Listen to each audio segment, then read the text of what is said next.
বই লিখবো, বই ব্যাপার আর কি। তখন আমি আসিফকে বললাম, আসিফ তুমি একটা বই লিখো না তোমার এটা নিয়ে। সাথে সাথে বলে ঠিক আছে স্যার লিখবো। আমি বললাম তাহলে আমি প্রথম সাথে যোগাযোগ করি, বলে ঠিক আছে স্যার করেন। আমি মনে কি প্রায় দিনই মানে এত এত কষ্ট করে দিনে মানে মাহফুজ আমাকে বলে আমি প্রথম 2-3 মাস ঘুমিয়েছি 2-3 ঘন্টা। নাহিদের একই অবস্থা, সবার একই অবস্থা। আমরা হয়তো 3-4 ঘন্টা ঘুমিয়েছি, কিন্তু ওরা ঘুমিয়েছে 2-3 ঘন্টা বড় জন্য। ম্যানেজ করতে পারি নাই। আমার কাছে বইটার 3টা বিশেষত্ব আসছে।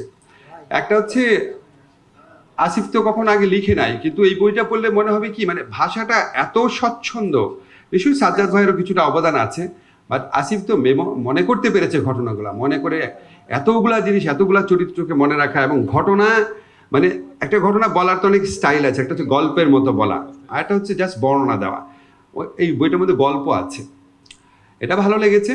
বইটার মধ্যে সাহসের বর্ণনা আছে। এই যে আসিফ যখন আপনার একটা হলে ছাত্রদেরকে বের করে নিয়ে আসতে গেল, তাকে ঘুষি মারলো। তারপর কষ্টের বর্ণনা আছে, একটা বর্ণনা আছে আপনারা দেখবেন গুলশানে একে যে পৌঁছায়, যত জায়গায় যায় প্রত্যেক জায়গায় শুনে রাস্তার মধ্যে সরকারি দলের লোকজন বা পুলিশ আছে, বারবার রাস্তা চেঞ্জ করে যাচ্ছে অভুক্ত অবস্থায়। আর একটা সবচেয়ে বেশি আমার যেটা মনে হচ্ছে এদের যে ইনোভেটিভ আইডিয়াগুলা, যে এই যে একটা জায়গায় নাহিদ তাদেরকে বলছে আমরা যখন পুলিশ প্রচন্ড চাপ সৃষ্টি করছে, ডিজিএফআই চাপ সৃষ্টি করছে আলোচনার জন্য, নাহিদ ওকে বলে দিচ্ছে আমরা আলোচনা করতে থাকবো, কিন্তু আলোচনা মাঝখানে তুমি কর্মসূচি ঘোষণা করে দিবা। তারপর নাহিদ আপনাদের নিজেদের বললো, ওকে যখন ধরেছে ওর কোনো তথ্যই রাখতো না, যাতে তাকে টর্চার করার কোনো তথ্যই না পাওয়া যায়।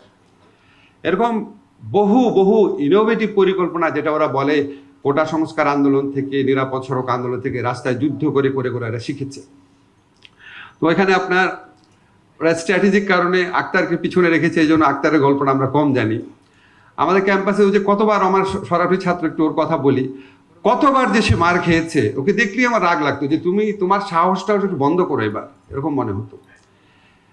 আমার কাছে মনে হচ্ছে খুব অকপটে লিখেছে। আপনার বইটা পড়লে দেখবেন যে একজন সম্পর্কে সে লিখছে কার একটু সাহস কম, কে একটা মানে ভুল ডিসিশন নিয়েছিল, কে আন্দোলনকালে একটা আসিফের সাথে একটু তর্কই করলো, তর্কটা আসিফের অবস্থানটা ছিল সঠিক অবস্থানে, তারপর কোথায় কার মাথা থেকে কি আসলো, অনেক কিছু আসিফ অকপটে বলেছে। তবে এই বইয়ে যেটা একটা সীমাবদ্ধতা আমি দেখি, বইটা খুব সংক্ষেপে লেখা হয়েছে, স্বাভাবিক। আরো অনেক বড় করে লেখার কথা, সংক্ষেপ বুঝলাম কিভাবে। যেমন একটা জায়গা বর্ণনা আছে যে ধরেন আমি ওরা আলোচনা করছি 11টা-12টার সময় আসলাম, তারপর কিন্তু একটা দীর্ঘ আলোচনা হয়, দীর্ঘ আলোচনা, ইউনূস স্যারের প্রসঙ্গ আসে, ছাত্ররা সরকার থাকবে কিনা ওটা আসে। আমি নিজের দেখে আমার মনে আছে জিনিসটা।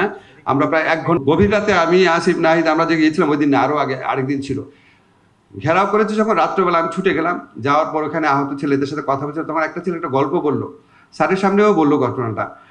অদ্ভুত একটা গল্প। বলে তারা একটা জায়গায় যখন ফাইট করছিল, ফাইট করার পর তারা একটা দেয়ালের বা গাছের আড়াল থেকে বের হয়ে আসতো, বের হয়ে আসলে পুলিশ তাদেরকে গুলি করতো, গুলি করার সাথে সাথে আবার তারা আড়ালে চলে যেত। আমরা কেন করতাম? বলে এই জন্য করতাম যেন পুলিশের গুলি শেষ হয়ে যায়। যখন আমরা দেখতাম আড়াল থেকে বের হইলে পুলিশের গুলি করে না, তখন আমরা আগাতাম। তা আমি বললাম এই ভাই যদি বের হতো তোমাদেরকে মারা যেত না? বলে হ্যাঁ স্যার মারা যেত, আমার সাথে তো 3-4 জন মারা গেছে। আমি আজ চিন্তা করতে পারি না, আমার মনে আছে আমি যখন বিচিত্রায় চাকরি করতাম, আমি মুক্তিযুদ্ধের গল্প শুনতাম, আমার কাছে অবিশ্বাস্য মনে হতো যে মানুষ এত সাহসী হয় কিভাবে। তো আমি ওই ছেলেটার গল্পখানে আরো অনেকগুলা গল্প ছিল, প্রত্যেকটা গল্প এরকম অবিশ্বাস্য গল্প। তো নাহিদ একটা জিনিস বলেছে যে এই মানে জুলাই আমাদের প্রত্যেকের গল্প।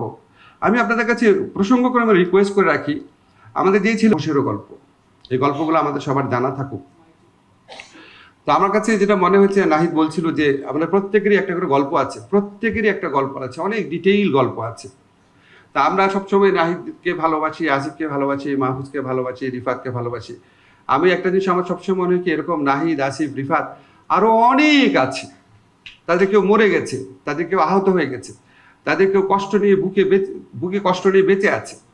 আমরা সবার যেই অভূতপূর্ব আত্মদানের মধ্যে দিয়ে যেই প্রত্যাশাটা ছিল, সেই প্রত্যাশাটা যদি আমরা কিছুটা এগোতে নিয়ে যেতে পারি, তাহলেই এই আমাদের জুলাইয়ের ছেলেদের যে আত্মদান, মানুষের যে কালেকটিভ প্রত্যাশা, সমাজের সকল স্তরের মানুষের, প্রাইমারি রয়েছে ছাত্র বলেন, মাদ্রাসা ছাত্র বলেন, গৃহবধূ বলেন, আমাদের যারা রিক্সা চালায় তাদের কথা যদি বলেন, শ্রমিকের কথা যদি বলেন, সমস্ত মানুষের যে অভূতপূর্ব একটা গণজোয়ার সৃষ্টি হয়েছিল, এই প্রত্যাশাকে আমাদের কিছুটা হলেও এগিয়ে নিয়ে যেতে হবে।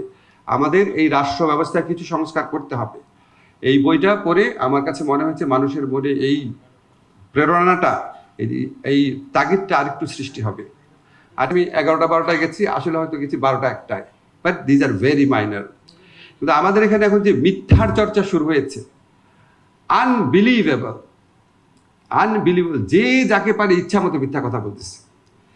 এবং মিথ্যা কথা বলার ক্ষেত্রে সবচেয়ে দুঃখজনক, মানে আমাদের নিয়ে যখন বলে ঠিক আছে বলুক, কত বলবে, কিন্তু যখন আমরা দেখি আমাদের জুলাই গণঅভ্যুত্থানে যারা অগ্রসারের নেতা ছিল, তাদেরকে দিয়ে যখন অবাধ মিথ্যাচার চলে, জঘন্য মিথ্যাচার চলে, তখন আপনাদের মনে রাখতে হবে এটা জুলাইয়ের শত্রুদের কাজ। এই মিথ্যাচারকে উন্মোচিত করতে হবে। সেই সাথে জুলাইয়ে যারা অগ্রসেনা আছে, আমাদের যারা নেতৃত্ব দিয়েছিল যে তরুণরা, তাদেরকেও আমি এই প্রসঙ্গক্রমে ওয়ার্ন করে দিই, বাবা অনেক কষ্টের পর, অনেক অপেক্ষার পর আমরা তোমাদেরকে পেয়েছি। তোমরা একটা নতুন রাষ্ট্রের স্বপ্ন, সুযোগ আমাদের সামনে হাজির করেছো। ইনফ্যাক্ট 90 সালেও এরকম অবস্থা সৃষ্টি হয়নি, 71-এর পর প্রথমবারের মতো আসবে। তোমরা অনেক বড় বড় দায়িত্ব পালন করেছো, কিন্তু আরো বড় দায়িত্ব পালন বাকি আছে। 71-এ আমরা যে সুযোগ নষ্ট করেছি, তোমরা সেই সুযোগটা নষ্ট হইতে দিও না।